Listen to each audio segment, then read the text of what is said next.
sounds good. Nah, pagi ini itu kita akan berbicara soal protein ya, dan saya kira nanti akan banyak sekali hal yang berkaitan dengan pekerjaan kalian juga jika kalian berurusan dengan pasien, kalau kalian dokter atau kalian bekerja di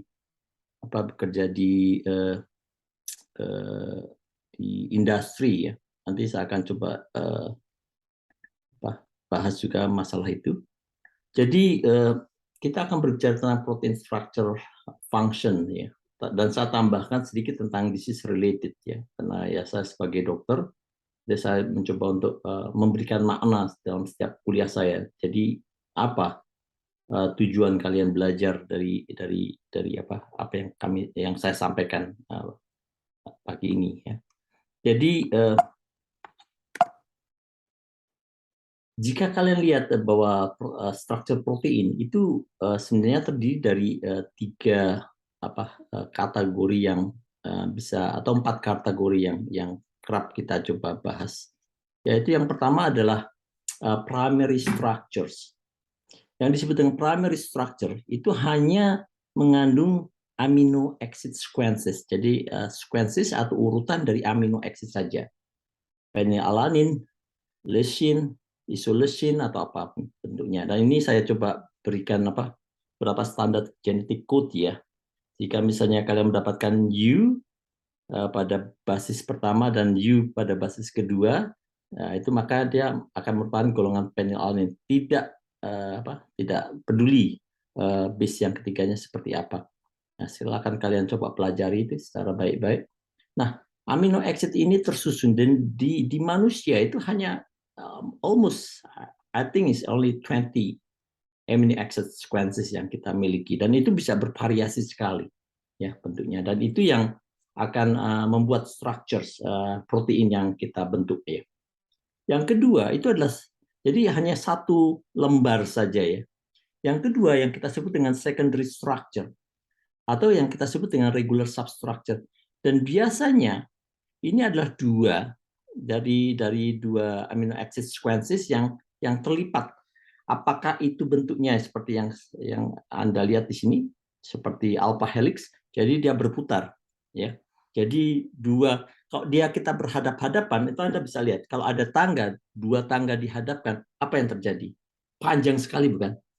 Kalau itu amino acid itu ribuan, Anda bisa bayangkan tangga itu akan berjalan luar biasa. Makanya Tuhan membuat itu sebagai lekuan. Kalau Anda pelajari atau spiral ya. Kalau Anda pelajari di anatomi juga sama. Anatomi itu terdiri begitu banyak, almost 100 billion neuron. Lalu gimana kok neuron itu bisa sampai sebegitu kompaknya di kepala kita yang mungkin isinya nggak lebih dari 1,5 liter? Yaitu karena tadi kita punya sulcus dan gyrus itu ya. Nah, struktur ini atau kita substruktur ini kita sebut sebagai alpha helix atau beta sheet ya. Kalau itu berhadapan seperti selembar kertas, maka lembar kertas itu akan terlihat strukturnya seperti itu ya. Jadi dia akan bisa melipat untuk menyesuaikan dengan bentuk dan sebagainya. Nah, kalau tadi struktur tadi, dan biasanya kalau Anda lihat bahwa kalau ada struktur seperti itu kan struktur yang sangat sederhana apa? Contohnya DNA, deoxynucleic acid ya. Nah, itu jadi salah satu contohnya itu. Ya, DNA atau RNA dan sebagainya ini, bentuk-bentuk ini itu bisa membuat struktur baru ya. Kalau kita gabung-gabungkan itu akan membentuk yang kita sebutkan protein tadi, struktur yang lebih kompleks lagi. Dan ini yang kita sebut dengan three-dimensional structures. Ya, ini seperti ini bentuknya ya. Dan ini kompleksitas ini itu kembali dibentuk sesuai dengan strukturnya, dan ini kita bisa lihat dalam struktur di kromatografi itu seperti apa bentuknya itu.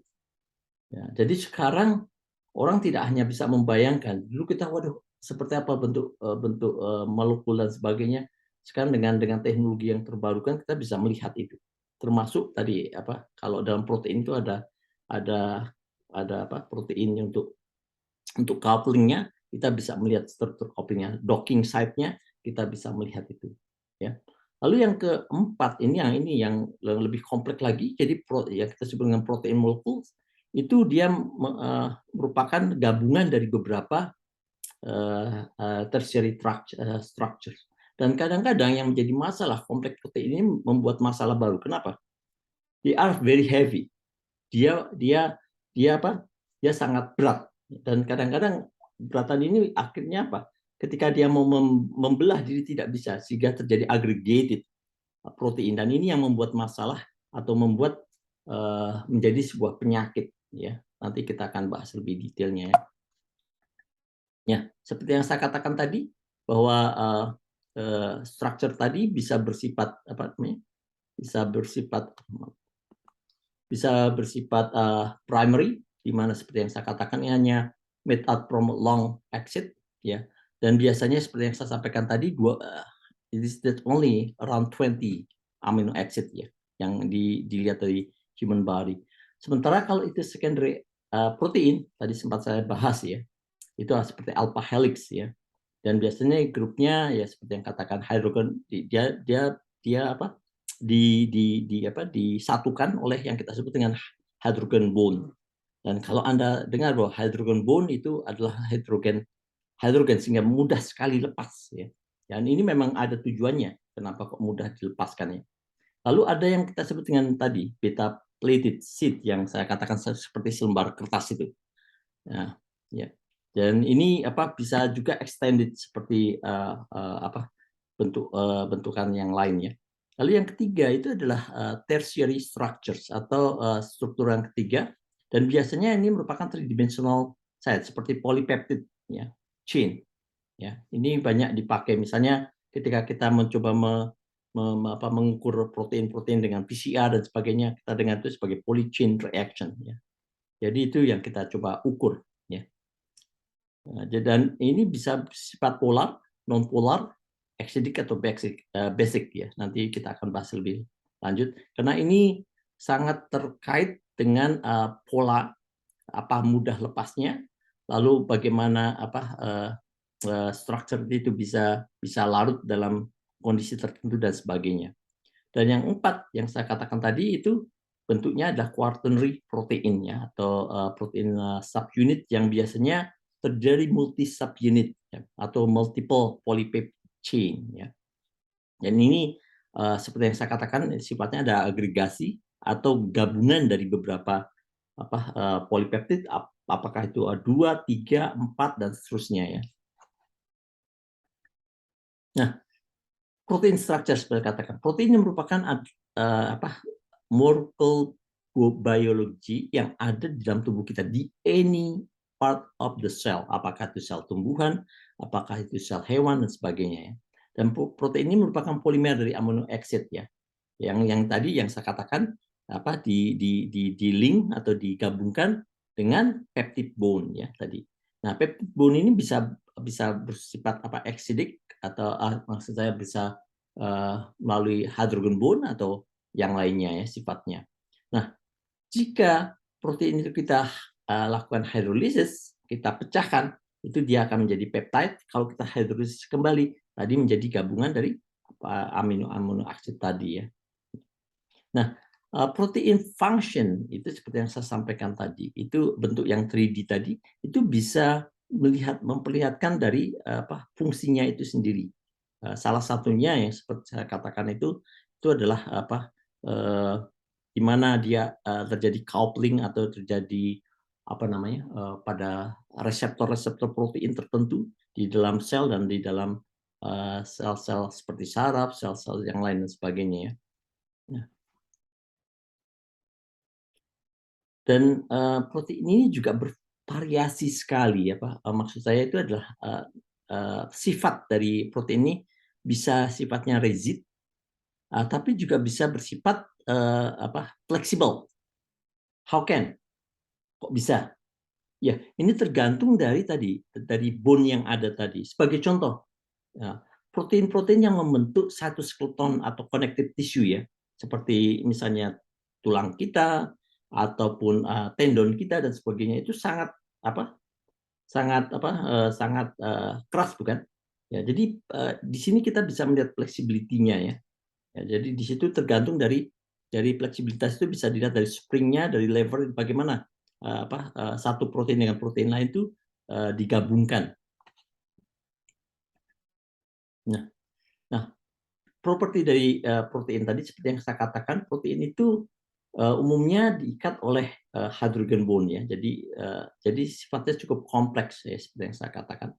Dan hydrogen bond itu sendiri juga bisa apakah itu alfa atau ke beta itu kena sifatnya yang mudah larut itu, maka dia lebih soluble ya. Jadi yang tergantung dari structure yang tadi. Nah, jadi kalau protein-protein yang standar yang seperti helical atau yang sifatnya statik itu biasanya lebih soluble dibandingkan yang strukturnya helical tadi, yang berputar tadi. Tentu saya bisa pahami, makin kompleks sebuah structure makin tidak mudah larut ya. Jadi dengan sifat itu kita bisa mengenal apa sifatnya hidrophobic atau hydrophilic ya. Jadi sifatnya mudah untuk mendapatkan molekul yang lain atau sulit untuk mendapatkan molekul yang lain sesuai dengan kondisi dari protein tadi. Nah, bagaimana kita bisa memecah atau dinaturasi atau kita gabungkan kembali protein-protein tadi? Protein itu mudah dipecah itu dengan apa? Yang paling mudah tadi kan saya katakan karena sifatnya mengandung air tadi atau hidrogen itu dengan heat atau dengan pemanasan atau dengan urea itu akan memecahkan polypeptide chain tadi ya, sehingga terjadi hidrolisis dari peptide bond tadi ya. Dan juga ada beberapa denaturing agent. Misalnya apa ini yang disebut denaturasi agent itu?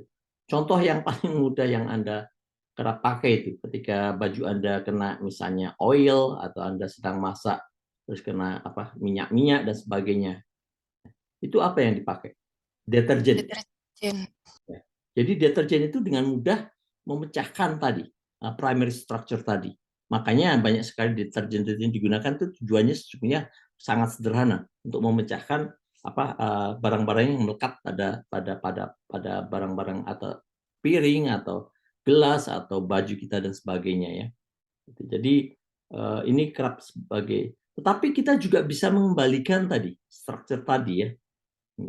Eh, jadi physical agent yang kerap dipakai untuk denaturasi tadi ya, apakah itu heat sifatnya atau kita bisa menggunakan radiasi, dan ini radiasi ini dipakai, teknologi ini dipakai misalnya untuk apa? Untuk merusak protein pada penderita kanker ya. Atau kita merubah pH dari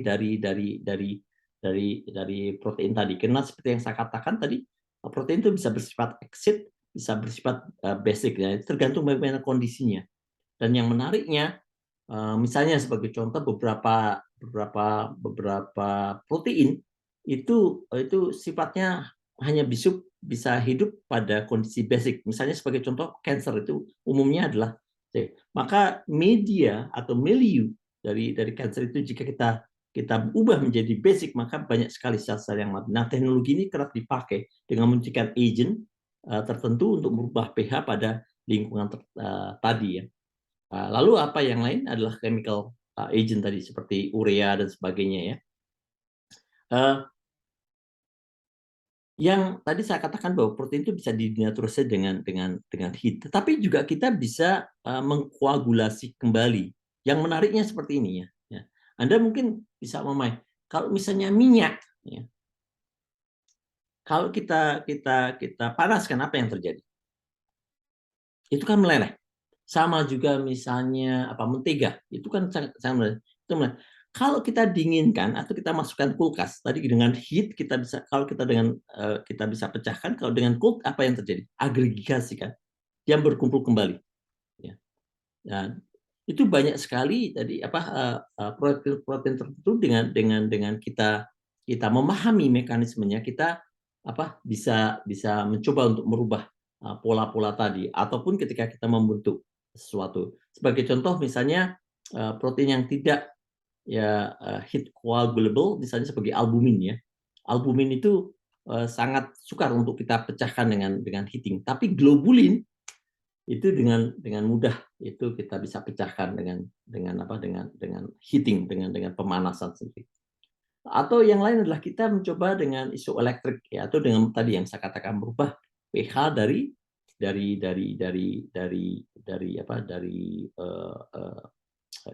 milieu tadi.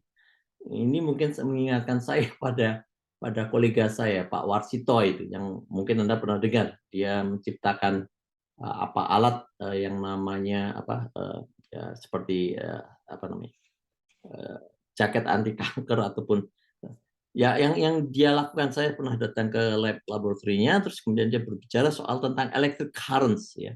Jadi kita bisa merubah isu elektrik dari environment tadi. Walaupun saya agak mendebat kenapa yang dipakai itu hanya sama seperti dengan pencitraan yang lain, itu adalah perubahan dari heating ya. Apa yang terjadi ketika sebuah sel itu agregasi, setelah itu proliferasi, setelah itu membanyak, apa yang terjadi? Dia membutuhkan energi, bukan? Nah, energi ini yang di pick up gitu ya. Tetapi dalam kondisi tertentu ya tadi, environment tadi akan juga milieu itu akan berubah juga, pH-nya akan berubah juga ya. Jadi hal seperti ini itu sebenarnya ya, kenapa saya katakan seperti jika Anda bisa memahami mekanisme tadi, itu Anda bisa menciptakan sesuatu proses yang cukup menarik di situ. Dan saya baru saja membaca Facebook saya itu isinya kebanyakan adalah data-data terbaru tentang teknologi terbaru tentang dunia kedokteran. Dan yang menarik itu ternyata ada data terbaru yang mengatakan bahwa dengan vibrasi itu ternyata beberapa protein tertentu yang berpengaruh itu bisa terhilang. Itu salah satunya adalah pada penyakit Alzheimer, di mana itu ada agregat dari alpha synuclein.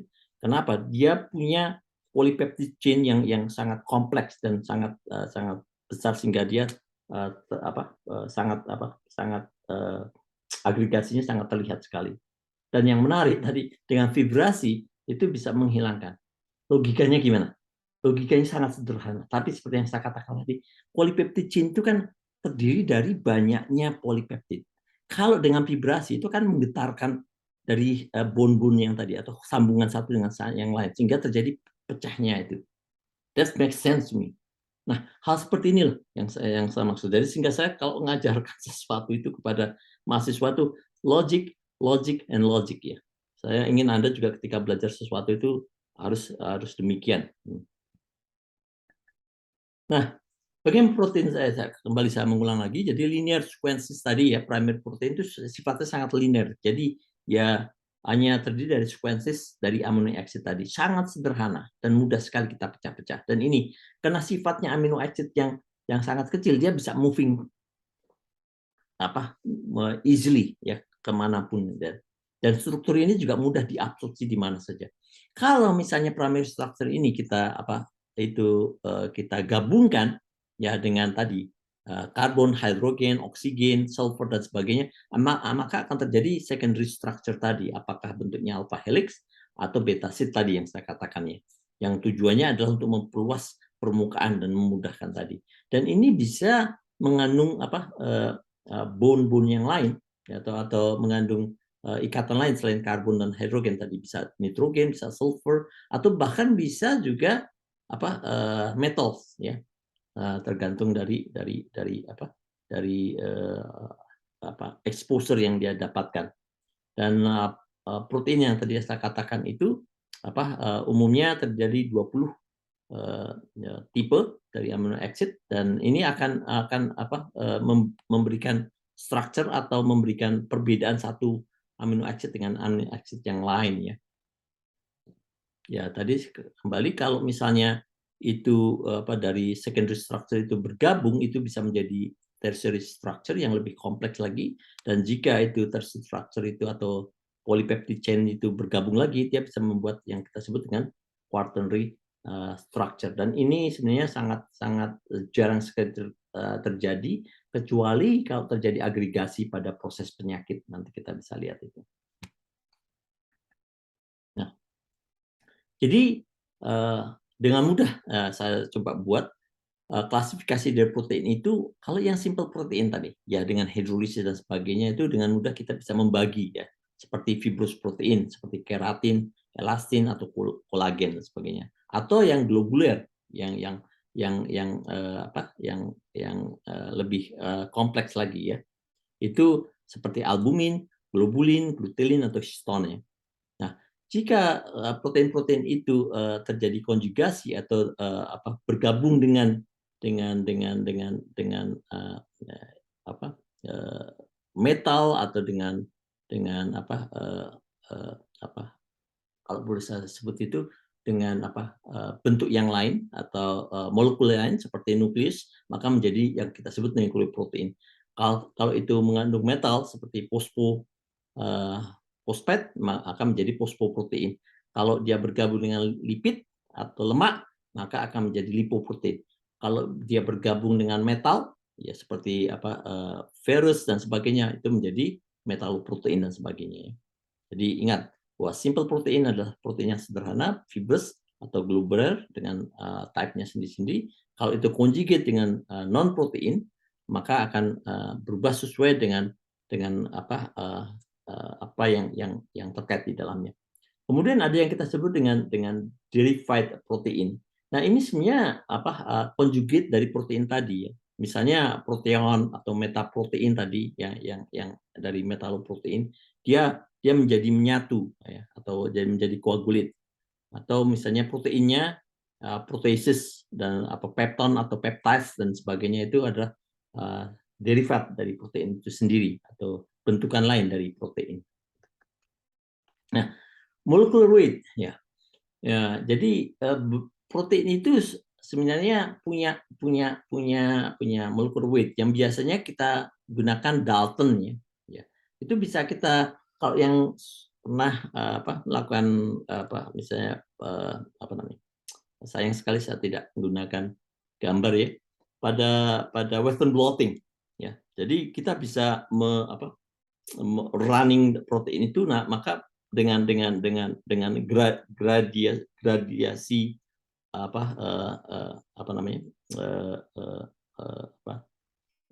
gel itu dia akan trap sesuai dengan molekulnya itu, dan kita bisa melihat seberapa besar molekul tadi ya.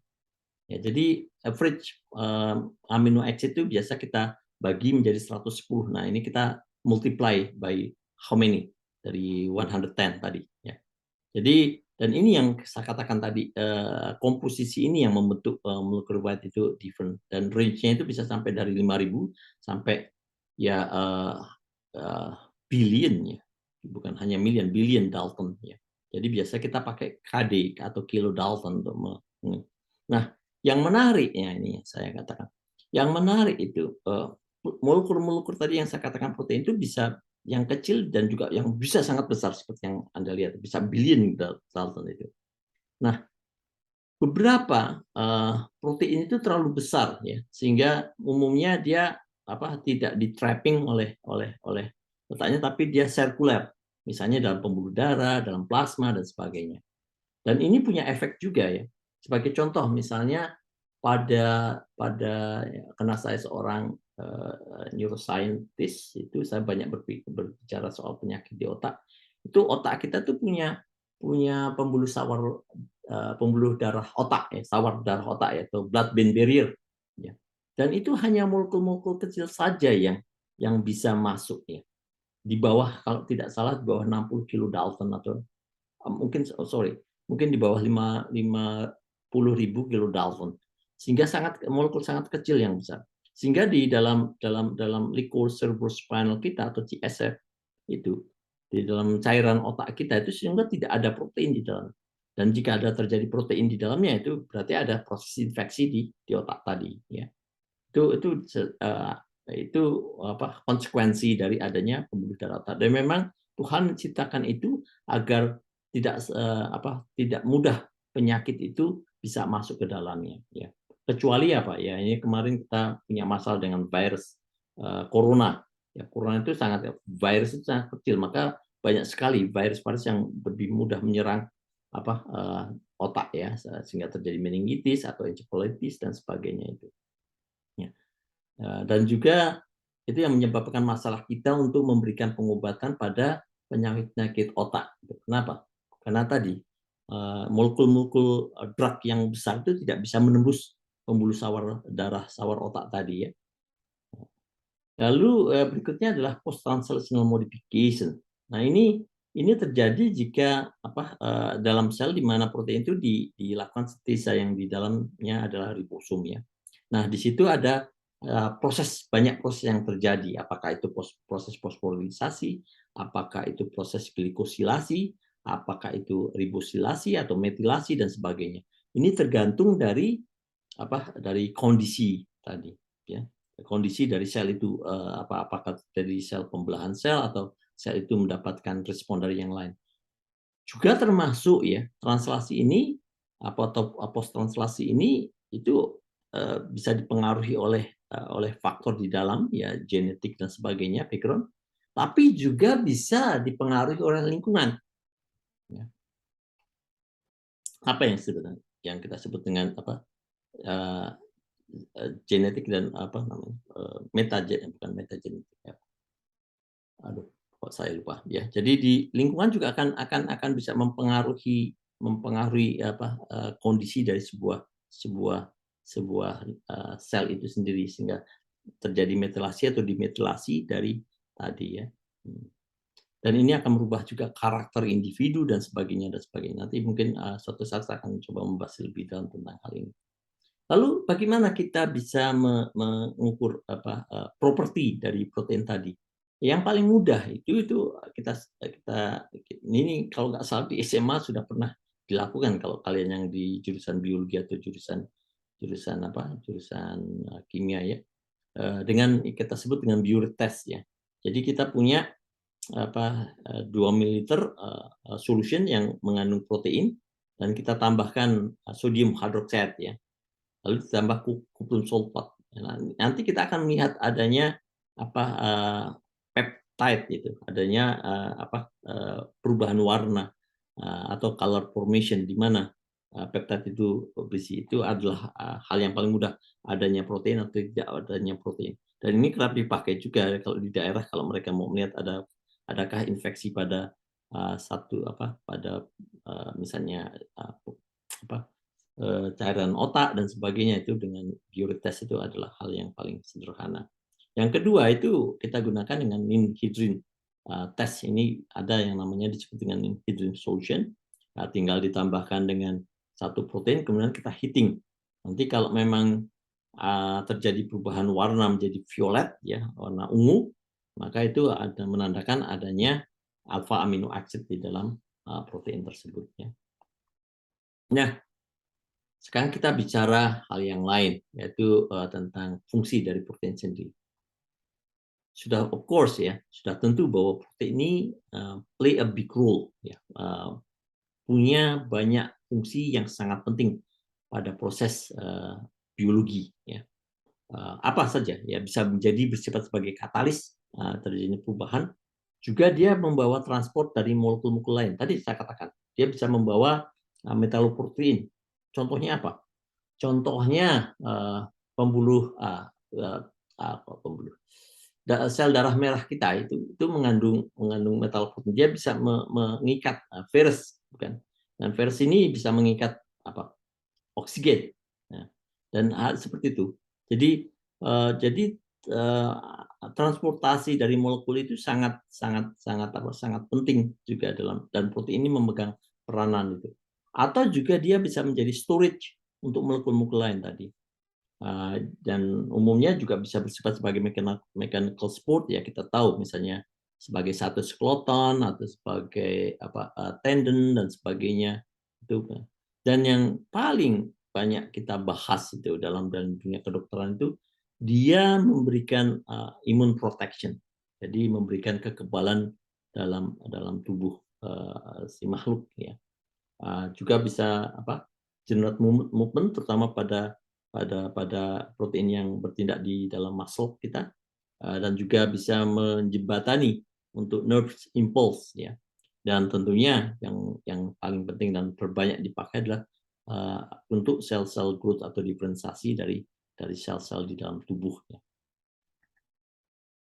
Nah, kembali tadi seperti yang saya katakan, misalnya komposisinya itu tergantung dari apakah itu dia bisa bersifat sebagai enzim, ya yang tadi sifatnya sebagai katalis, atau dia membawa hormon atau antibodi dalam tubuh ya, sebagai immune protection, dan juga bisa bersifat struktural tadi yang saya katakan tadi, seperti keratin ya pada hair, pada rambut kita, dan nail pada nail itu apa namanya, kuku ya, lalu pada kolagen di bone dan sebagainya ya.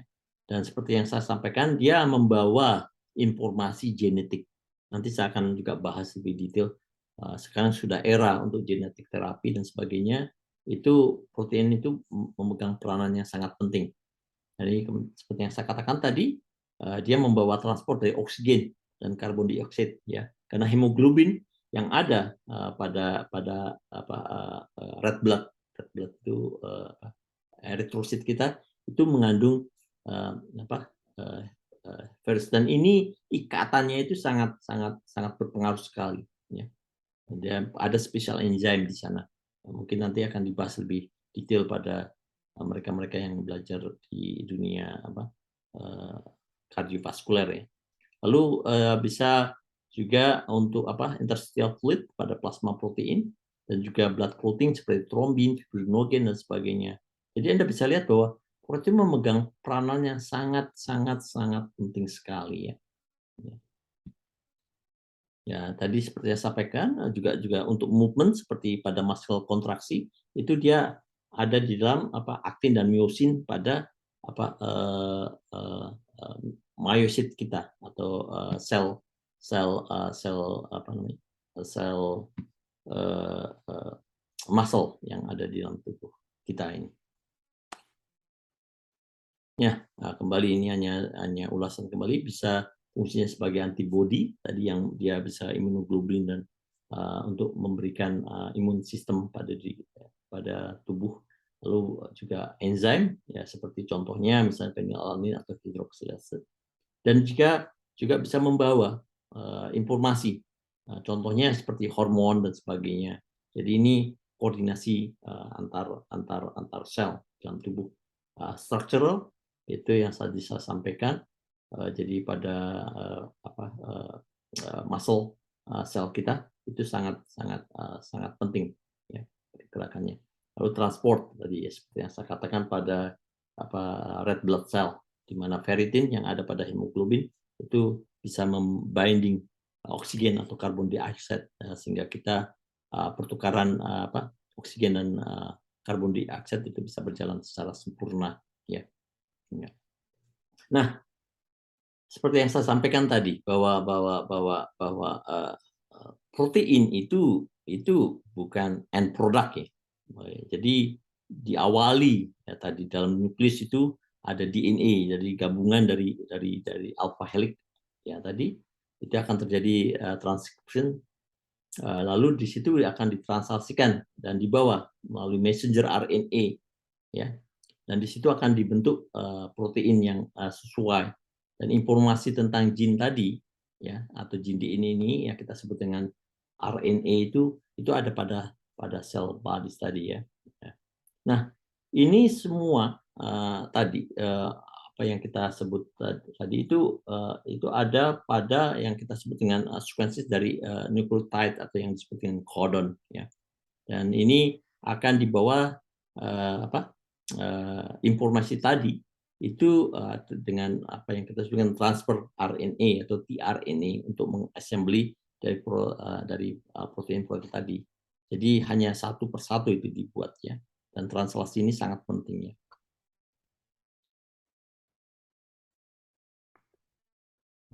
Nah, lalu bagaimana kita bisa memahami, atau kalau misalnya kalian, aduh, saya ingin menemukan protein atau struktur protein seperti apa bentuknya, itu sebenarnya ada modeling ya. Dan itu bisa dilihat secara 3D itu dengan kristal yang kita sebut dengan kristalografi ya. Ya saya kira di departemen chemistry itu sekarang sudah mulai banyak melakukan riset-riset seperti itu ya. Jadi silakan kalau yang tertarik bisa bisa melihat itu. Dan kemudian kita juga bisa melihat structure database tadi, ya, dengan sequences tadi database ya. Ya, kita kenal sebagai gene sequences itu.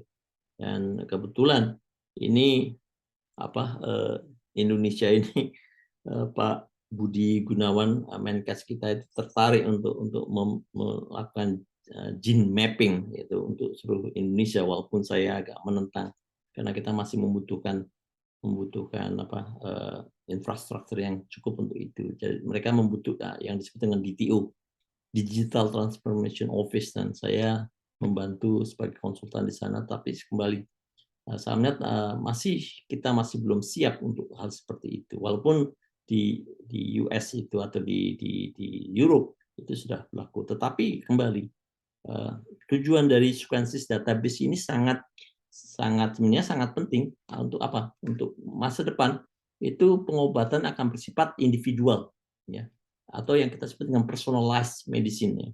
Tetapi saya katakan bahwa we are not ready yet for that purpose. Even though in United States we still not ready yet.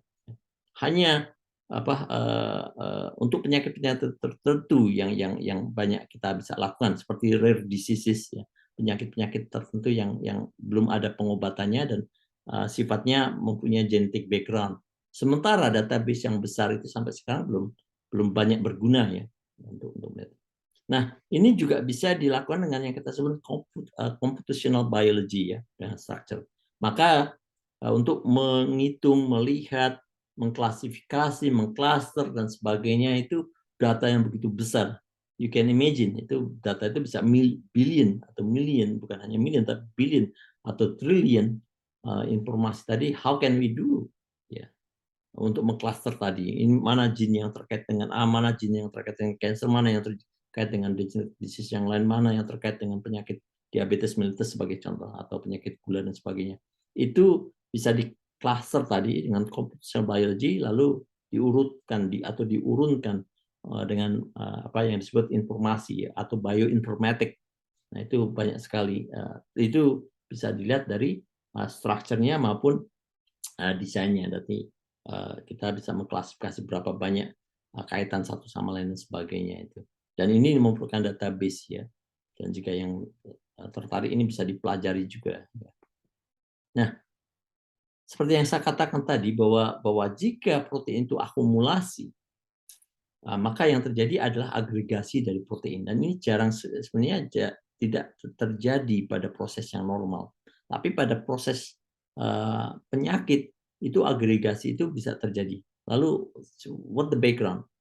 Ya, pertanyaannya background penyakit itu muncul karena apa? The easy answer or the quick answer is we don't know yet. Jadi kita tidak tahu itu. Ya, bagaimana itu mekanismenya? Apakah aging proses memiliki peranan? The answer yes. Apakah juga environment juga mempunyai peranan penting? Yes. Apakah kemudian environment itu bisa berkaitan dengan food, bisa berkaitan dengan lifestyle, bisa berkaitan dengan emosi dan sebagainya itu. Ya. Jadi banyak, juga termasuk misalnya trauma dan sebagainya. Ya. Ini yang menyebabkan banyak sekali terjadi protein-protein yang tadinya normal yang tidak bergabung menjadi bergabung ya. Seperti yang saya sampaikan tadi, protein itu hanya one layer atau kita sebut dengan monomer. Dan jika dia menjadi kompleks, menjadi bergabung dari monomer, kita sebut sebagai dimer. Ya, jadi dua. Kalau itu dimer itu berkumpul bersama-sama dan terus menggabung, itu kita sebut sebagai oligomer ya, atau polipeptid tadi ya. Ya, kalau itu terus-menerus bergabung ya tadi akhirnya memberat dan terjadi agregasi protein. Nah, agregasi protein ini itu bisa kita lihat ya. Di dalam kita bisa melakukan pengecatan ya, atau kita bisa melakukan pewarnaan misalnya pada penyakit-penyakit Alzheimer ini ya. Jadi kita bisa melihat amyloid ya, deposit dari amyloid di mana Anda bisa lihat itu. Jadi suatu sel itu mengandung yang seharusnya tidak ada, sel-sel yang lain tidak ada. Dia protein menjadi berat dan akhirnya berkumpul di cytosolic di area di dalam sel tadi ya, sehingga mudah terjadi pewarnaan tadi ya. Atau misalnya juga apakah itu amyloid, apakah itu tau protein dan sebagainya ya. Juga pada penyakit Parkinson itu protein yang kita sebut alpha synuclein itu juga bisa terjadi agregasi. Umumnya di daerah area di dopaminergic neuron itu sendiri ya. Nah, sementara ini juga masih terjadi perdebatan yaitu tentang amyotrophic lateral sclerosis ya. ALS atau yang kita sebut ALS atau kita namakan Lou Gehrig disease ya. Lou Gehrig itu adalah pitcher. Kebetulan karena saya ada di US ini mereka lebih mengenal Lou Gehrig disease daripada ALS. Adalah pitcher di Yankees pada usia 34 atau 35 dia mengalami proses ALS dan yang dulunya dia bisa pitching itu bisa melempar bola dengan kecepatan lebih dari 150 km per hour. You can imagine that. This is so fast. Ya, tetapi dengan kondisi ALS-nya terlihat bahwa terjadi atropik pada tangannya ya, dan dia setelah dinyatakan ALS dia meninggal pada usia kalau tidak salah 39 atau 40-an ya. Jadi umumnya amyotrophic lateral sclerosis patient itu terdiagnosis itu tidak bisa bertahan lama itu ya, karena umumnya terjadi agregasinya teringkat. Anda bisa lihat mulai dari biasanya dari lower limb itu dari kaki dan sebagainya naik ke atas dan akhirnya menyerang saraf-saraf pernapasan. Mungkin Anda pernah lihat yang Stephen Hawking, dia juga meninggal dengan disebutkan ALS, but we still debating that too ya. Jadi umumnya ya biasanya pasien-pasien ALS seperti yang saya sampaikan itu ketika kita diagnosis itu dia akan meninggal dalam waktu singkat 3 sampai 5 tahun. Tetapi Stephen Hawking bisa hidup cukup lama itu semenjak diagnosis yang didirikan. Nah, apa agregasi yang terjadi itu adalah TDP, 43 inclusion ya yang terjadi. Jadi mohon diingat, jadi proteinopati atau protein toksik pada Alzheimer itu adalah amyloid beta atau tau, lalu pada Parkinson disease itu adalah alpha synuclein. Multiple tauopathy ini kita tidak tahu apakah ya ini mirip-mirip dengan Alzheimer disease karena itu multiple letaknya, dan ini umumnya terjadi pada pasien-pasien yang cukup tua itu ya. Kadang-kadang misdiagnostik dengan Alzheimer. Lalu Huntington disease. Ya, ini kena HD, jadi glutamin repeat ya. Huntington gene-nya itu berkali-kali ditranslasikan sehingga terjadi agregasi dari HD.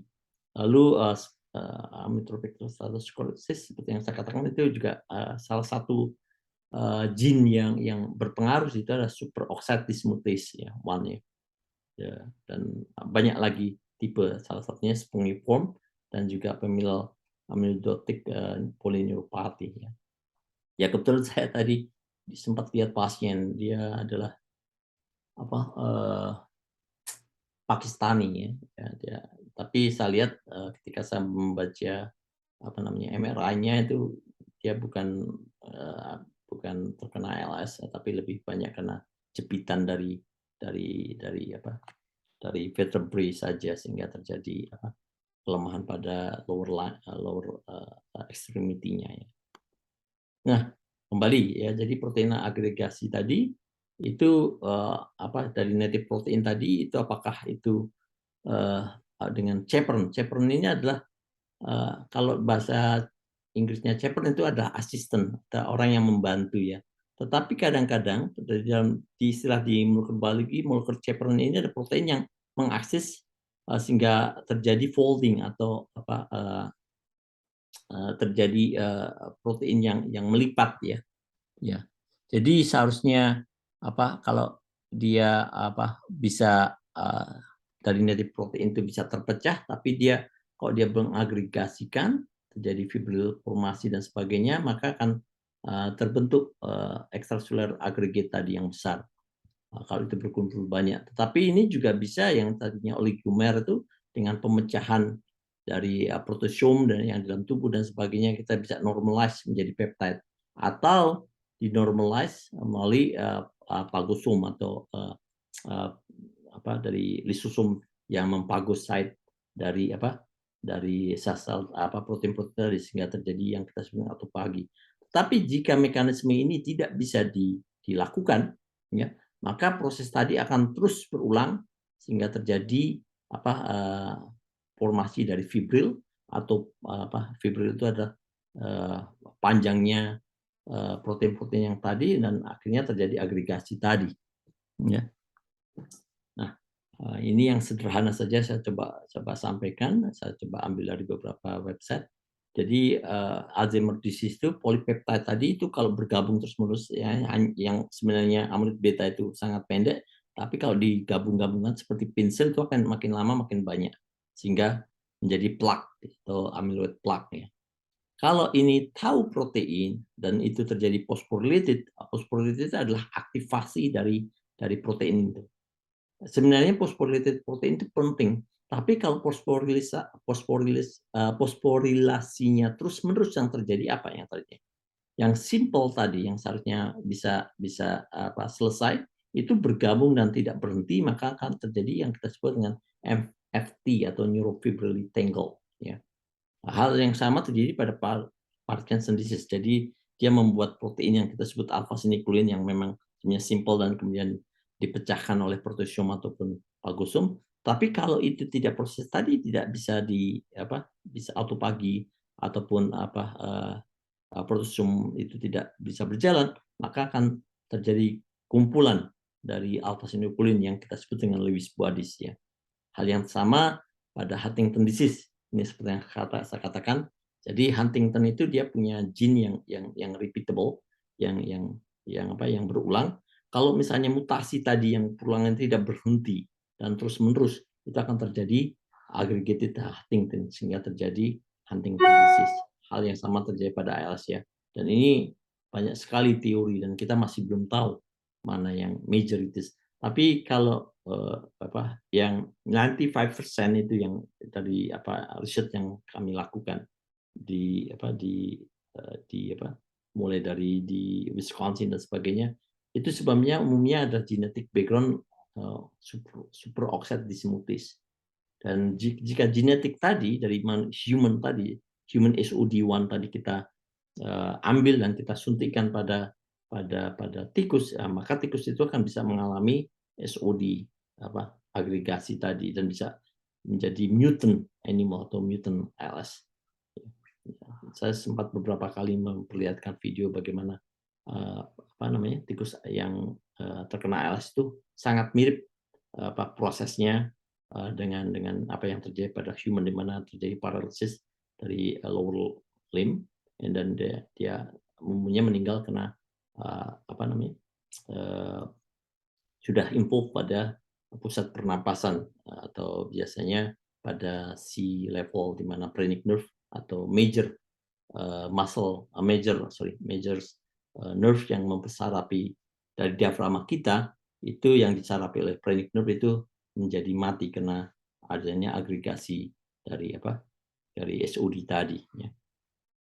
Dan ini kembali saya katakan tadi kita bisa mewarnai dan kita bisa tahu. Ya, ini untuk kepastian diagnostik saja sebenarnya, ya. Nah, jadi beberapa ini untuk pengetahuan umum saja, saya ambil dari beberapa literatur. Apakah kalau penyakit itu seperti misalnya SCI, kemudian Huntington disease dan sebagainya, toxic proteinnya seperti apa, letaknya di mana dan sebagainya. Dan seperti yang saya sampaikan itu bahwa background dari penyakit ini kita juga banyak, ya, masih kita pelajari lebih lanjut, ya.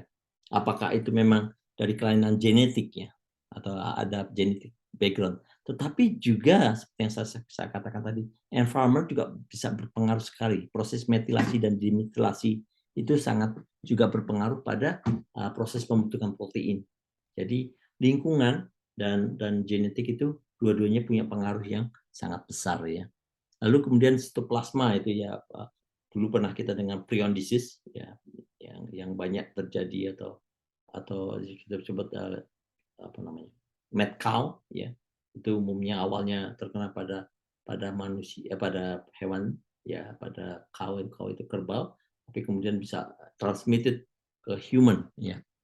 Ya juga pada penyakit Alzheimer atau pada penyakit Parkinson dan sebagainya juga itu dari sitoplasmanya kita bisa melihat protein-protein yang seperti alpha sinuklein dan yang lainnya ya. Pada ALS itu mutasi SOD juga bisa kita lihat, dan ini memang fokus tadi saya di situ. Lalu pada mitokondria itu juga kita bisa lihat ya, pada penyakit Alzheimer itu banyak sekali terdapat deposit dari amyloid betanya ya. Ya, penyakit Parkinson juga begitu di alpha synucleinnya, dan juga bisa lihat dari stres granularnya yang terjadi ya. Ya, OTDP itu adalah transactive response in binding protein. Ini sangat spesifik sekali. Yang tadi ya saya lokasinya di 43 kilodalton tadi. Nah, kembali yang jadi masalah tadi ya, kalau protein itu agregasi, ya, let's say misalnya yang terjadi pada sistem saraf kita, ini kita gambarkan sebagai neuron. Ya. Selain neuron, itu kan ada atau sel saraf itu ada sel-sel penunjangnya yang kita sebut dengan glial cell. Glial cell ini bisa ada dua ya, bisa namanya glial cell itu sendiri atau microglia ya, atau yang seperti glial cell itu astrocyte atau yang kedua adalah microglia ya. Nah, yang terjadi pada proses proteinopathy atau protein toxicity itu translasi yang ada pada neural itu akan terblok tadi ya, sehingga di ininya tidak tertranslasikan dengan baik.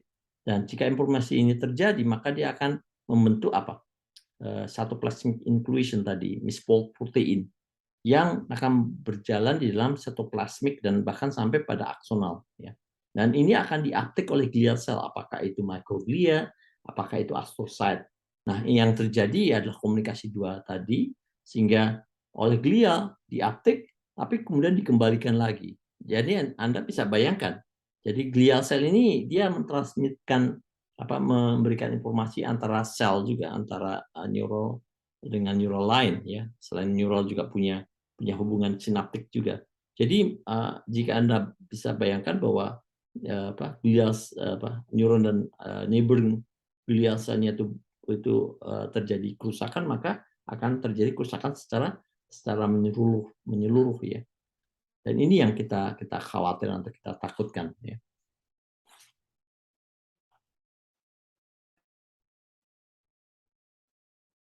Ya. Jadi kembali faktor-faktor apa saja yang membuat sebuah protein terjadi agregasi pada penyakit-penyakit degeneratif tadi atau neurodegeneratif tadi. Yang pertama, yang paling mudah itu adalah dari protein structure-nya sendiri. Ya seperti yang saya katakan, makin kompleks structure tadi, makin banyak protein yang agregasi, maka akan sangat sukar untuk di digest, bukan? Ya. Kalau Anda makan 1 sendok, 2 sendok mungkin bisa, tapi kalau coba bayangkan itu jumlahnya sangat besar, mulut pun tidak bisa masuk. Akhirnya terjadi apa? Dia akan terletak atau tidak bisa didigest, tidak bisa denaturasi lagi. Dan ini yang menyebabkan masalah terjadi residu dari apakah residu itu amino acid atau bisa terjadi residu dari protein itu secara global ya.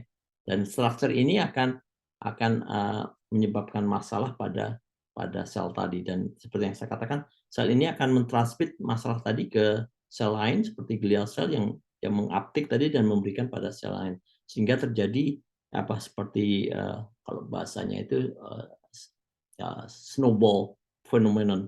Jadi yang seharusnya cuma kecil akhirnya terjadi membesar dan akhirnya makin meluas ya. Jadi yang pertama ada struktur itu ya. Makin kompleks struktur sebuah protein akan makin mudah terjadi agregasi. Yang kedua itu adalah mutasi ya. Mutasi ini berperan dari protein agregasi. Ini tergantung dari tadi. Kan mutasi itu membuat solubility atau mudahnya larutnya sebuah protein atau tidaknya akan berpengaruh ya. Lalu yang kedua, stabilitas dari protein tadi itu juga akan berpengaruh ya. Dan ini akan memberikan tadi tendensi dari protein tadi. Lalu yang berikutnya itu mutasi itu kan pada proses pembuatan protein. Proses atau proses translasinya. Yang lainnya adalah proses translasinya. Jadi setelah dia dibentuk itu ini akan strukturnya kan akan berubah dan tergantung dari fosforilasi tadi yang saya katakan. Jadi aktivasi dari si protein tadi itu sangat berpengaruh sekali dan komponen apa saja yang mengattach dari protein yang dibentuk itu juga sangat berpengaruh sekali ya. Yang keempat ini kalau saya katakan ini the mass blaming thing ya. Jadi ya kita sebut sebagai oxidative stress ya. Ya ini umumnya dari environment tadi. Apakah itu free radical atau yang kita sebut dengan ROS, reactive oxygen species ya. Jadi ini membuat proteinnya teroksidasi dengan mudah. Apa yang terjadi? Akibatnya tadi kena lack antioksidan dan sebagainya, maka terjadi agregasi protein sehingga banyak sekali obat-obat yang kita pakai sebagai obat-obat antioksidan dan sebagainya, misalnya Anda dengar ya seperti vitamin E atau vitamin C dan sebagainya ya.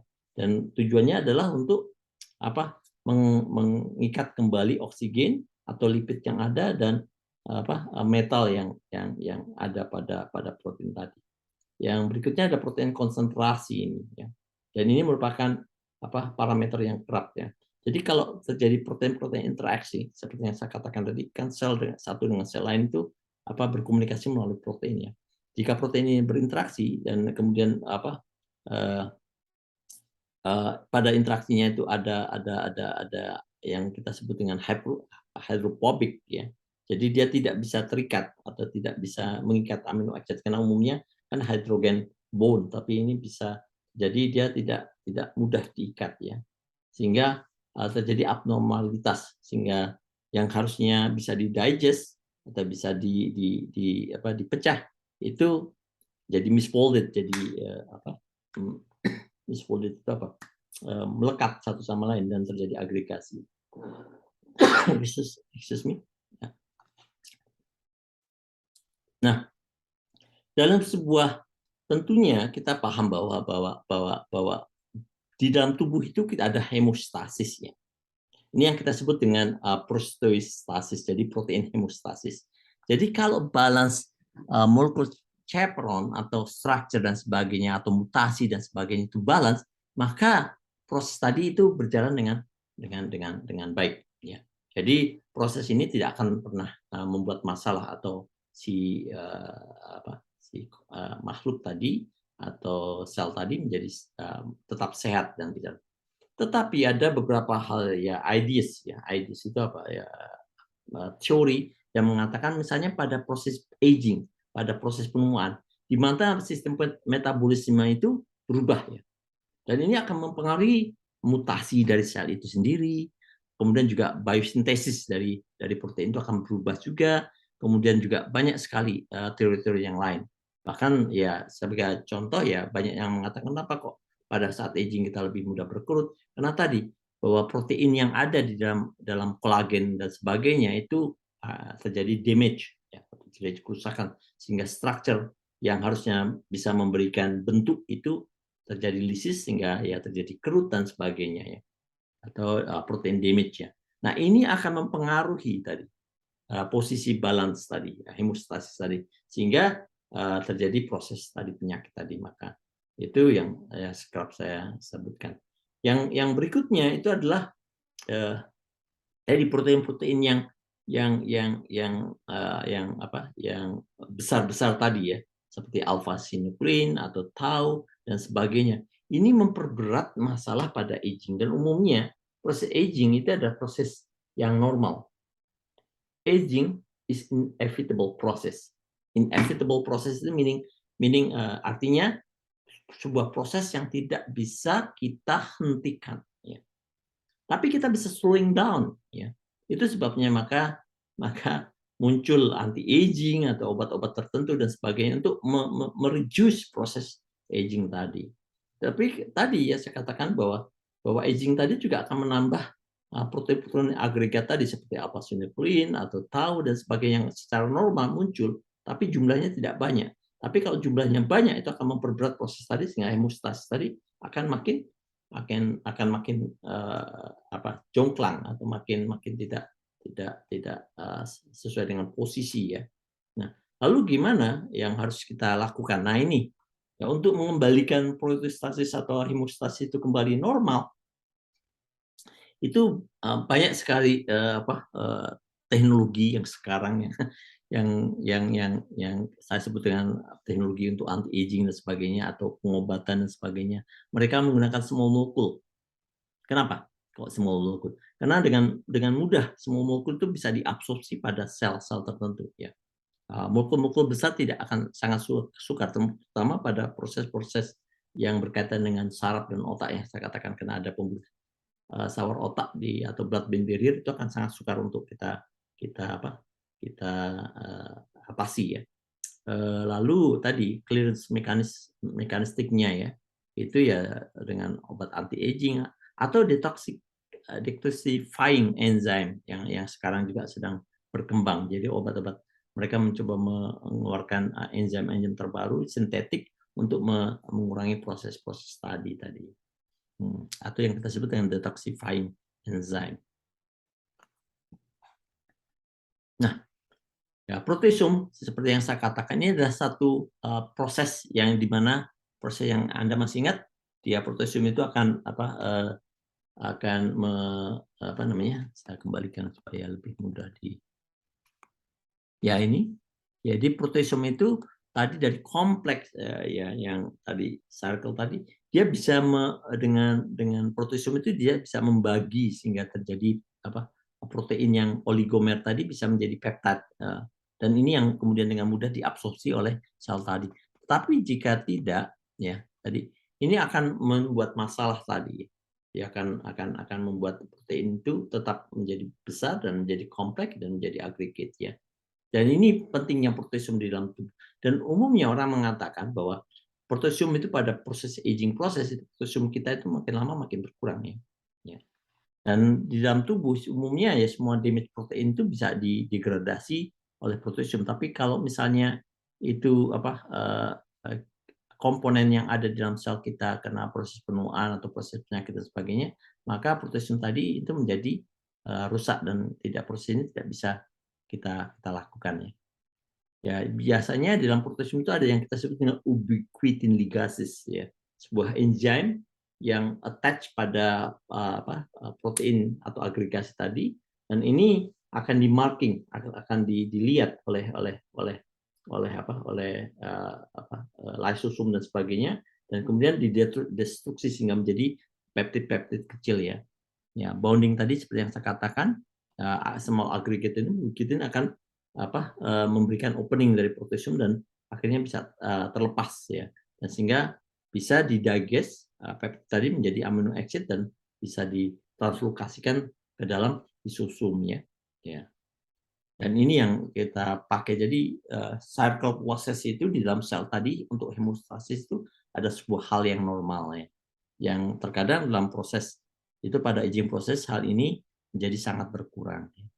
Lalu yang kedua mekanisme selain potassium itu adalah autophagy atau yang dilakukan oleh lisosum. Jadi autophagy atau autophage itu ada sebuah dinamik prosesnya. Bagaimana sebuah seluler bisa mendegradasikan tadi protein yang besar-besar tadi. Dan ini dilakukan oleh lisosum di dalam sebuah sel. Ya, di dalam tubuh kita itu ada yang namanya autophagy. Ya, autophagy itu artinya automatically dia akan memakan atau mendigest protein besar. Ya, ini yang disebut sebagai autophagosome ya. Jadi silakan dibaca di Young and Pilsky di 2010 itu setidaknya itu ada 35 autophagy gene yang sangat penting ya. Nah ini makanya pemahaman ini dengan kita memahami jin-jin tadi itu biasanya kita bisa melakukan teknologi yang baru untuk membentuk obat-obat untuk membentuk enzim atau proteolytic enzim yang bisa mendestroy sel-sel tadi ya. Ya kembali saya kira jadi endoplasmic reticulum stress atau unfolded protein response ini juga punya satu pengaruh yang sama. Jadi ada strong correlation dengan agregasi misfolded dengan stress response dari endoplasmic reticulum itu sendiri ya. Jadi endoplasmic reticulum itu kan dia merilis protein ya dari yang dibuat dari ribosom tadi dan ditransmit lewat endoplasmic reticulum tadi. Kalau kompartemen ini tidak baik ya, bayangkan kalau saluran endoplasmic reticulum itu Anda bayangkan seperti pipe ya. Kalau pipe itu tersumbat dan sebagainya maka akan terjadi agregasi tentunya. Kompartemen ini akan menjadi masalah ya. Nah, ini banyak sekali studi yang memperlihatkan bahwa endoplasmic reticulum stress itu punya pengaruh pada penyakit dan hampir semua data baik animal model ataupun postmortem pada human study itu memperlihatkan hal tersebut ya. Nah, kembali seperti yang saya katakan, bagaimana teknologi sekarang itu melihat proses tadi ya, seperti yang saya sampaikan bahwa banyak hal yang dilakukan yaitu dengan cara menghentikan protein change ya, seperti RACV inhibitor dan sebagainya. Jadi protein saya sebutkan secara global yang kita sebut dengan protein inhibitors, sehingga proses translasi tadi bisa dihentikan sebelum terjadinya penumpukan dari protein-protein agregasi tadi ya. Ataupun endogenous ya, chaperone activator. Jadi kita sebelum ekspresi itu endogenous chaperone-nya terjadi, kita berikan obat-obatan aktivasi dari chaperone tadi sehingga dia tidak membuat chaperone itu membuat agregasi dari protein yang ada ya. Ya. Jadi misalnya pada heat shock protein activator dan sebagainya. Nah ini kemudian banyak sekali company atau industri ya, biotech industri itu yang melihat pemahaman ini dan mereka uptake sebagai pemahaman atau pengetahuan, lalu mereka mencoba membuat drug discovery based on knowledge yang ada tadi. Lalu kalau misalnya proses ini sudah terjadi misfolded, sudah terjadi agregasi, apa yang dibuat? Ya salah satunya tadi proteomic activation ini perlu. Atau kita menggunakan endogenous chevron seperti LXR agonis ya. Atau kita bisa menggunakan antibodies untuk memecah tadi. Atau meningkatkan proses autophagy dengan mTOR inhibitor. Nah, pemahaman tadi ya seperti yang saya katakan itu mereka membuat komponen-komponen drug tadi ya, seperti tahu terapeutik ini sebenarnya adalah sebuah chaperone activator untuk inhibisi dari tau agregasi tadi. Lalu defect ini dia menggunakan aktif tau based on immunotherapy. Jadi mereka menggunakan imunoterapi untuk itu. Atau mereka menggunakan vaksin. Jadi dibuat tau protein yang phosphorylated. Jadi aktif tau yang agregasi ditahan fosforilisasinya sehingga tidak terjadi agregasi tadi. Nah, lalu ada yang acrimol ini dilakukan untuk penyakit ALS. Avanir ini membuat NMDA reseptor antagonis, saya kurang begitu tahu. Dan yang menarik ini dia ada beberapa yang kita pahami bahwa pada penyakit Parkinson itu banyak sekali terjadi deposit dari iron ya di otak itu. Lalu mereka mengembangkan iron chelators ya, yang disebut sebagai deferipron. Ini kita sudah pada fase 2 recruiting, saya pernah dengar berita ini ya. Atau yang berikutnya ini yang apa di Korea itu mereka menggunakan A2A reseptor antagonis. Menariknya ini postdoktor fellow saya itu melakukan penelitian yang sama dan dia memperlihatkan bahwa pada LS itu aktivasinya cukup tinggi sehingga pemberian antagonis mungkin akan membantu dan ternyata ini hal yang sama terjadi pada penyakit Parkinson. Ini sudah di-approve di Jepang dan sekarang tapi belum ada approval di FDA di United States ya. Nah, kembali jadi sekarang teknologi pharmaceutical industry itu menggunakan most common tadi yang saya katakan pemahaman tadi ya. Lalu apa yang mereka lakukan? Mereka melakukan berpikir bagaimana kita bisa memasukkan molekul-molekul kecil tadi atau untuk merubah pola yang ada pada penyakit-penyakit saraf yang memang suka disembuhkan. Yang pertama mereka lakukan adalah dengan gene terapi ya. Atau dengan farmakoterapi dengan small molecule tadi. Apakah dengan RNA interference ya. Jadi RNA interference itu adalah sebuah drug yang umumnya ada inhibitor dan mereka bisa melakukan translasi. Tapi apa yang terjadi bahwa production dari protein yang diharapkan itu tidak terhenti sama sekali tapi berkurang ya. Jadi itu adalah proses mengurangi proses dari translasi protein yang ada. Atau mereka menggunakan short half-life RNA atau makro RNA. Nah, ini beberapa teknologi yang kerap dipakai itu ya saya tidak akan membahas banyak tentang stem cell, tapi imunoterapi, kemudian juga vaksin dan gene terapi sekarang banyak sekali dikembangkan ya untuk pengobatan ya. Ya ini seperti yang saya sampaikan tadi. Jadi small molecule yang mereka lakukan itu biasanya lower than 550 kilodalton ya. Itu dia bisa bisa memudahkan untuk ditranslasikan ya. Jadi ya betul ya, low di bawah 500 dalton ya. Ini sudah small molecule-nya sudah dan yang kena sifat yang simple dan well defined itu mudah sekali dibuat ya secara sintetis dan sifatnya lebih stabil ya lebih stabil ya dan dia umumnya tidak imunogenik. Nah ini sekarang yang banyak dikembangkan. Lalu beberapa company seperti Biologic and MBCE itu dia membuat molekul-molekul yang agak lebih besar lagi sifatnya seperti nucleic acid therapeutic atau dalam bentuk peptide atau bentuk enzim yang seperti yang saya katakan.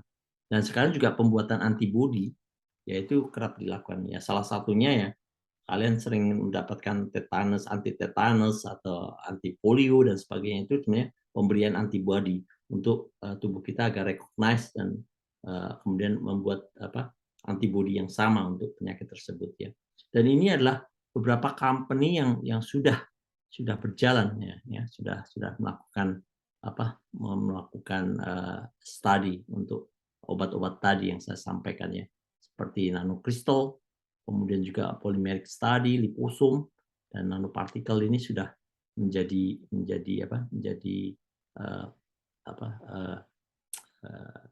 future drug treatment untuk penyakit-penyakit yang sukar kita tangani.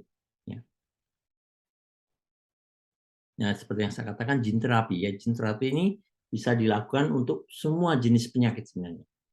Tapi gene terapi yang kita lakukan sampai saat ini biasanya sangat spesifik tergantung dari gene yang di-address. Di-address itu berarti yang gene yang kita targetkan ya. Jadi apakah itu kita lakukan gene transplantation. Jadi pasien itu membuat gene itu secara multiply sehingga proteinnya berlebihan sebagainya. Sehingga dengan memberikan gene terapi dia akan gene yang ada dan tubuhnya akan terjadi delesi, jadi akan dikurangi. Atau kita mengkoreksi gene yang besar. Dan kadang-kadang ini terjadi pada pasien-pasien yang tidak punya gene tertentu itu.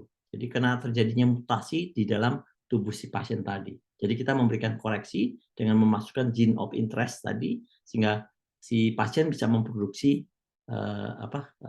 protein yang diperlukan. Atau bisa jadi pasiennya punya gene of interest tadi, tapi jumlah protein yang dihasilkan itu masih berkurang, masih tidak cukup untuk memenuhi production dari protein tadi. Lalu kita lakukan yang kita sebut augmentasi. Jadi kita gandakan, kita lipatkan itu dengan memasukkan gene of interest tadi sehingga dia bisa memproduksi. Atau ini yang kerap dipakai pada pasien-pasien kanker ya. Ya, jadi targeted killing. Jadi gene tadi ketika kita suntikan dia akan masuk kepada sel spesifik, cancer spesifik tadi, dan dia akan merubah struktur dari sel kanker tadi sehingga si sel kanker tadi akhirnya mati ataupun kita ablasi, kita hentikan ya. Nah, ini sudah banyak teknologi ini kita gunakan. Dulu orang menggunakan lentivirus dan adenovirus ya. The problem is ya mereka itu sangat virulent, sangat virulent itu sangat berbahaya kalau multiplikasinya tidak bisa kita kontrol. Ya, sekarang yang kita pakai itu adalah adeno associated virus. Luckily, ya saya itu ada di University of Florida, one of the biggest laboratories that produce adeno associated virus. Jadi kita punya AAV, ya AV1 until AV9 kita punya itu. Kita bisa modifikasi itu dan kita bisa memasukkan gene tadi, gene of interest tadi ke virus yang kita, dan kita bisa kontrol itu. Bahkan ada teknologi terbaru kita bisa on off kan itu dengan lock and off, lock and on gene tertentu tadi. Itu cukup menarik memang ya. Nah, ini jadi mungkin kalian pernah lihat film atau pernah mendengar bubble boy ya. Jadi dia tinggal di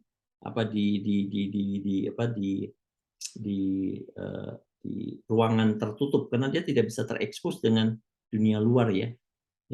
Yang menjadi masalah besar waktu gene terapi diintroduce ya atau dikenalkan itu hanya punya short live ya. Jadi dia hanya bisa memproduksi gene pada fase tertentu kemudian hilang. Sehingga kita harus memberikan multiple. Nah, kalau kita memberikan multiple yang menjadi masalah tadi virulensinya, masa lalu kita masih menggunakan lentivirus dan adenovirus itu tidak bisa kita kontrol dan ada beberapa kasus pasien itu meninggal ya.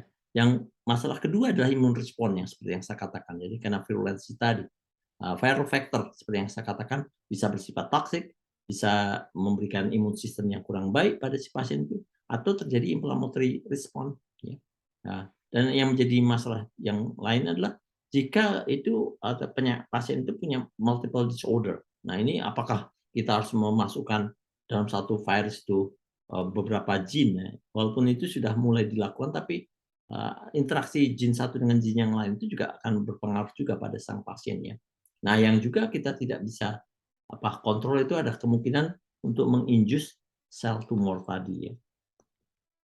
Nah, ini beberapa clinical trial yang sudah dilakukan oleh beberapa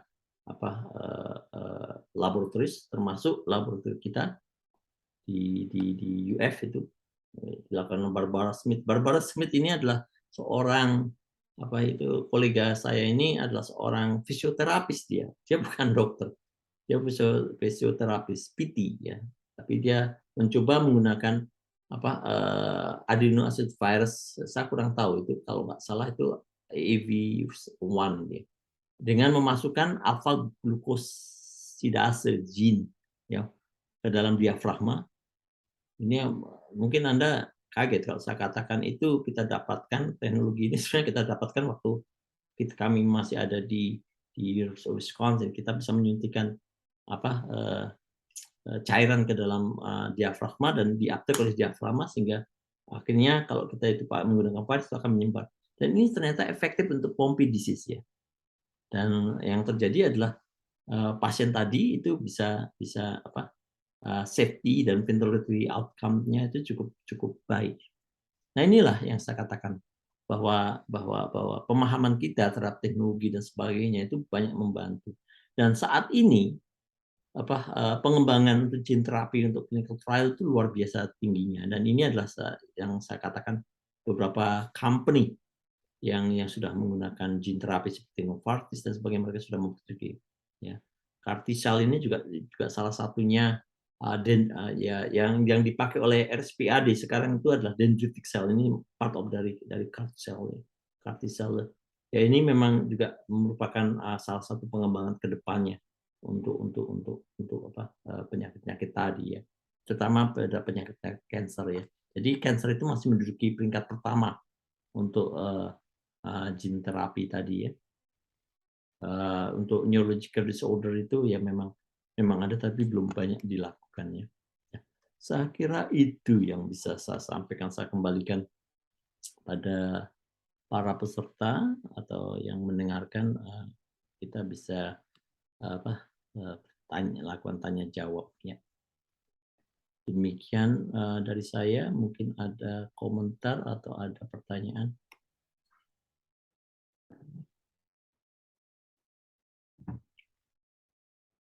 Silakan kepada pembawa acara tadi.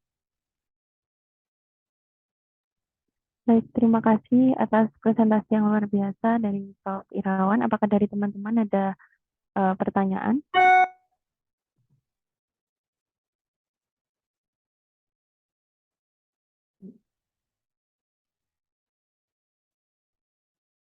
Wah, ini ya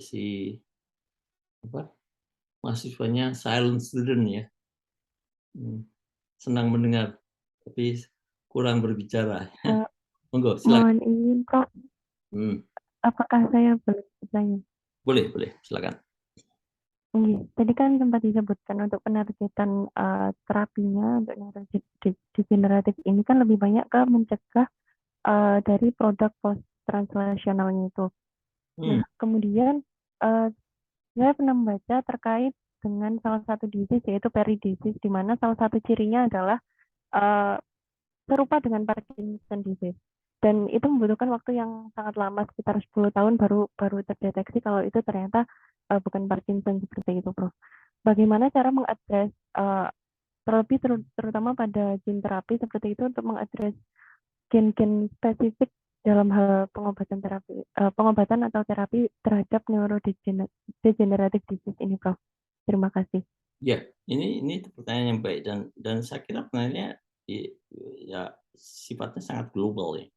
Makanya saya katakan tadi waktu saya diundang oleh DTO, Digital Transformation Office, kaitannya dengan gene sequencing yang akan dilakukan oleh Departemen Kesehatan di seluruh. Jadi Departemen Kesehatan akan membuat sekitar 7 pusat gene terapi. Saya pernah sempat kemarin bicara sama Dr. Wisnu, dekan kalian, dan juga Prof. Widodo itu, apakah Malang menjadi part untuk RSIA itu akan menjadi part, mereka belum tahu. Tapi mereka dari pihak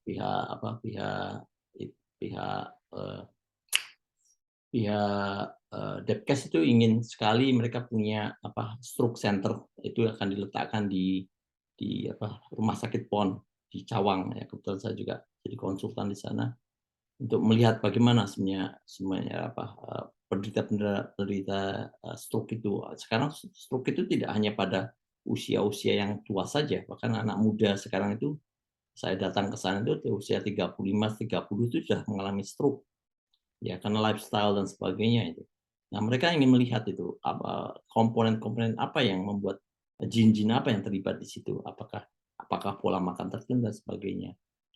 Maknanya apa? Maknanya bahwa jika kita akan melakukan gene terapi, itu kita harus mengetahui betul gene yang tadi. Jadi akan dilakukan sequences gene pada si individu tadi untuk melihat karakter dari gene yang ada. Ya, jadi kalau memang itu ada gene yang bisa kita koreksi, ya akhirnya kita berikan gene terapi. Itu kan sebenarnya yang akan dilakukan. Jadi ya saya katakan tadi, sifatnya sangat personalized. Misalnya Mbak A sama Mbak B itu beda, ya, yang akan diberikan. Atau yang C juga beda. Nah, ini yang saya katakan pada Depkes, we are not ready seperti ini. Karena itu is high cost. Ya. Bahkan Nuhun sewu, saya dulu dengan Prof. Terawan itu, Dokter Terawan itu tidak agree, misalnya waktu pada saat vaksin Nusantara itu, yang mereka mencoba mengambil dari pasien, kemudian di pasien-pasien tertentu mereka akan coba akumulasi dari dendritic cell dan sebagainya, kemudian dikembalikan Vaknus itu. How much money need to introduce dengan model seperti itu sangat personalisasi, it's not efficient. Maka kembali saya selalu menantang ketika seorang pejabat atau seorang, ya kalau kalian nanti jadi doctoral fail itu ya logik ya. Nah, efisiensi dan logik itu sangat penting ketika kita melakukan sesuatu itu. Nah, hal seperti ini. Jadi sebelum kita mengintroduce treatment itu pada gene terapi, kita harus mengetahui gene apa yang terlibat, gene apa yang berkurang, gene apa yang berlebihan, mana interaksinya yang perlu. Ya tadi yang saya katakan, bioinformatic information ini sangat penting. Setelah itu baru kita lakukan analisis apa yang akan kita berikan pada pasien tadi. Ya, ini memang sulit. Dan seperti yang saya katakan tadi, saya sempat cerita tentang genetik dan epigenetik ya. Dua hal ini sangat berpengaruh. Ya. Dulu ya, saya studi di Jepang. Dan juga saya sempat jalan-jalan ke Korea. In 20 years ago, kalau orang kita bilang orang Jepang itu mukanya bulat, matanya sipit, orangnya pendek, tapi sekarang sudah berubah. Orang-orang, kalau kalian nonton BTS atau nonton Korean Idol itu udah, ya mungkin cosmetic surgery juga punya pola, tapi mereka lebih tall sekarang. Orang Cina juga begitu. What the heck is going on? Kenapa kok itu bisa terjadi? Ya tadi environment itu sangat berubah sekali. Jadi metilasi dan dimetilasi proses itu ada, ya. Termasuk karakter, termasuk tadi penyakit pun akan berpengaruh di sana. Dan inilah yang saya katakan kompleksitas tadi. Bisa jadi kita mengkoreksi satu gene, tapi karena environment itu punya pengaruh lagi, itu akan mungkin terjadi terjadi what I should say, terjadi interaksi protein interaction dan sebagainya. Dan ini juga harus kita pahami. Ya. Jadi seperti yang saya katakan, this is really complex mechanistic. Ya. Jadi kita harus betul-betul memahami apa yang kita akan berikan. Kira-kira terjawab enggak apa yang Anda tanyakan? Mbak siapa namanya? Mohon izin Prof, tadi Mbak Ririsnya sepertinya ada kendala sinyal sehingga terlempar keluar dari room. Ya. Yeah. Nanti ada pertanyaan dari siapa ini? Ya, Mas. Oh, Biro Wicaksono ya. Ya, protein cross-link itu. AGE pada kondisi apa itu AGE? Oh, pada age maksudnya. Pada glycation and product, Prof. Glycation and product. Boleh dijelaskan apa?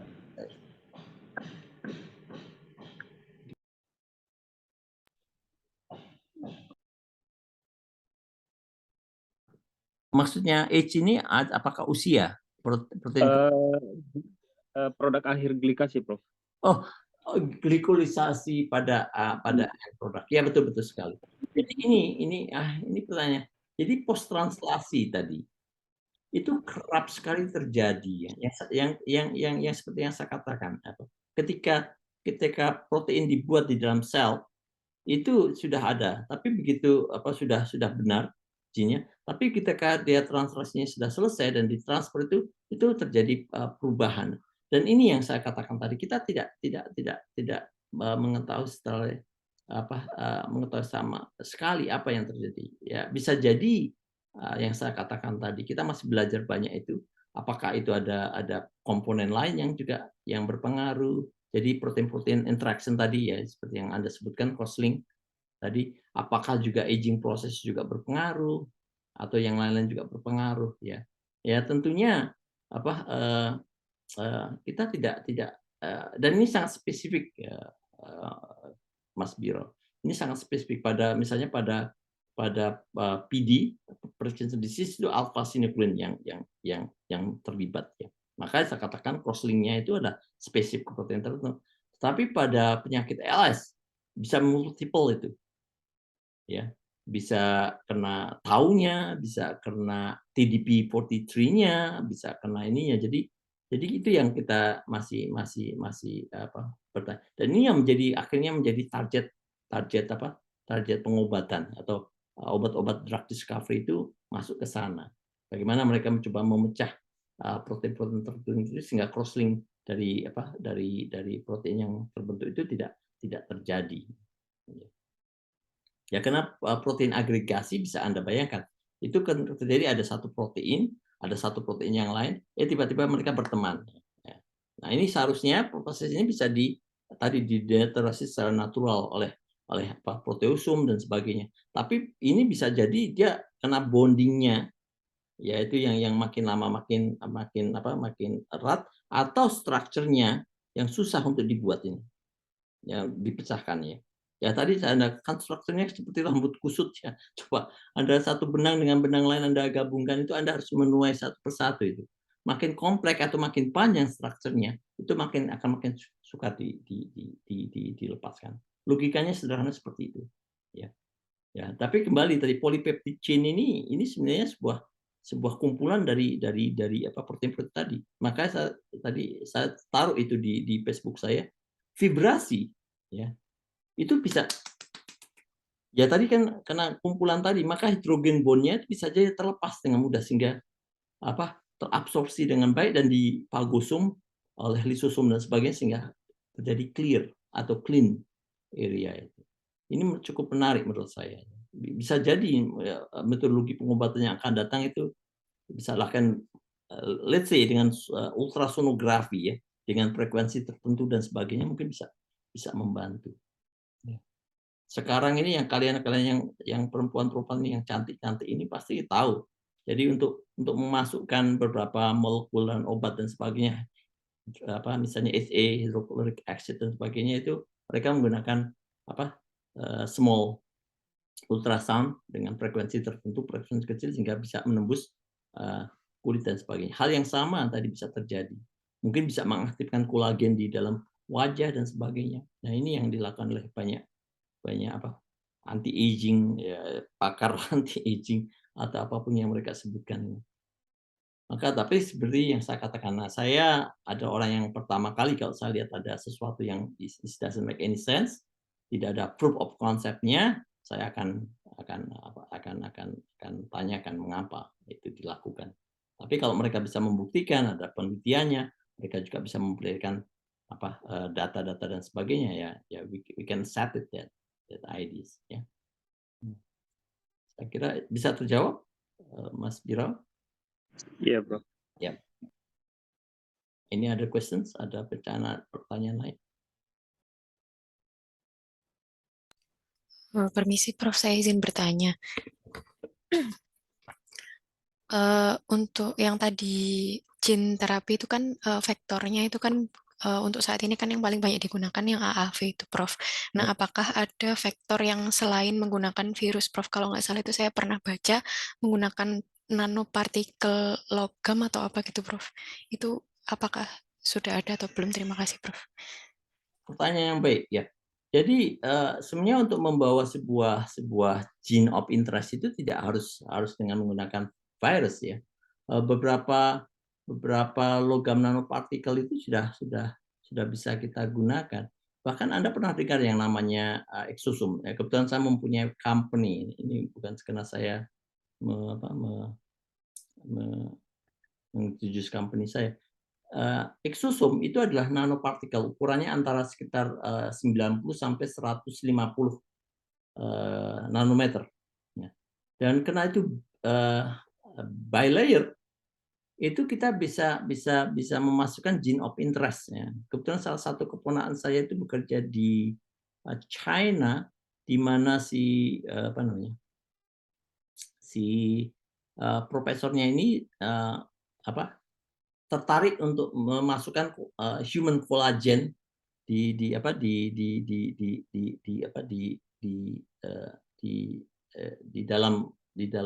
dalam nanopartikel tadi ya, di dalam exosome tadi atau extravascular EF ya tadi, dan ternyata hasilnya cukup baik ya. Jadi kita bisa menggunakan itu ya. Dan yang menarik lagi seperti yang saya katakan exosome itu kalau kita delivery itu ya dengan mudah kita bisa delivery intra injeksi intrathecally pada lokasi yang ada, atau kita bisa melalui transfusion dari venous ya, intravenous, dan ini akan mudah dilakukan. Ada juga yang kita lakukan yang non viral tadi, nanti slide-nya akan saya berikan. Apakah itu menggunakan transposon ya, ini adalah sebuah, atau menggunakan plasmid tadi ya. Atau dengan elektrotransfer juga bisa dilakukan. Hanya teknologi ini cukup kompleks ya. Kita sebenarnya punya pakar itu, pakarnya nanopartikel, namanya Dr. Taufik ya. Dia ada di BRIN sekarang ini. Dulu LIPI, sekarang jadi BRIN. Dia sering menanukan everything. Itu saya kebetulan ingin sekali berbicara apakah kita jika bisa memasukkan hal-hal tertentu pada nanopartikel yang of interest yang kita lakukan ya. Jadi jawabannya ya, kita bisa melakukan itu tanpa harus menggunakan virus ya. Karena seperti yang saya katakan, virus itu kita juga masih belum tahu. Yang cukup menarik di sini kita punya AV1 sampai AV9 itu ketika kita tanyakan dan how long they will transmit, how long they will stay, there's no answer. Ya, kita belum tahu ya. Karena ketika kita cek, saya ikut melihat irisannya itu dengan staining itu is everywhere ya. Yang saya khawatirkan apakah dia bersifat silence, dia tinggal di situ sampai berapa lama, atau nanti dia digest oleh lisosom kemudian dibuang atau sebagainya, kita masih belum tahu itu. Ya, jadi hal-hal seperti ini memang menjadi concern atau menjadi pola pemikiran kita untuk mencari alternatif pengobatan terbaik. Oke. Terima kasih, Prof. Oke, one more question. Saya kira satu pertanyaan lagi kalau ada, nanti kita tutup.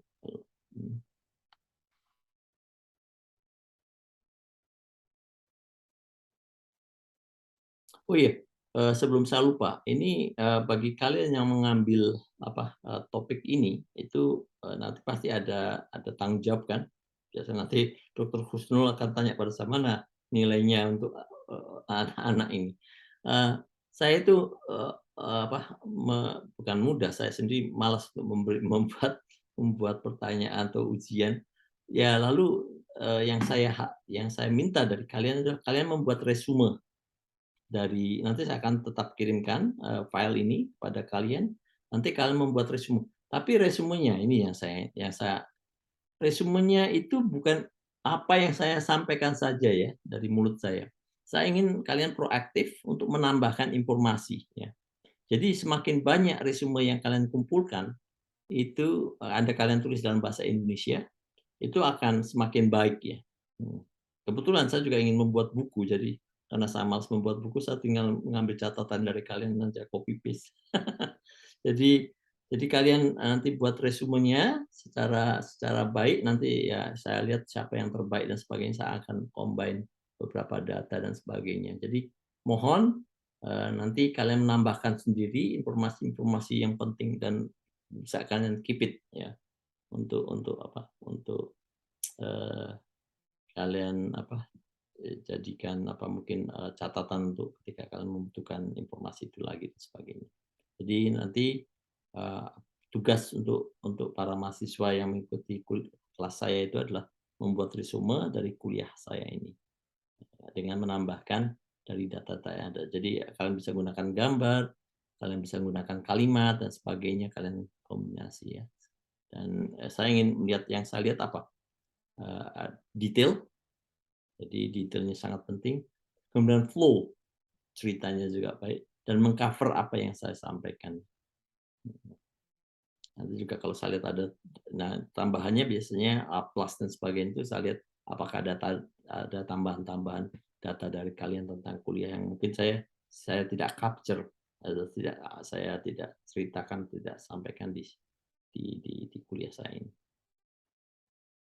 That's it? Ada pertanyaan lain?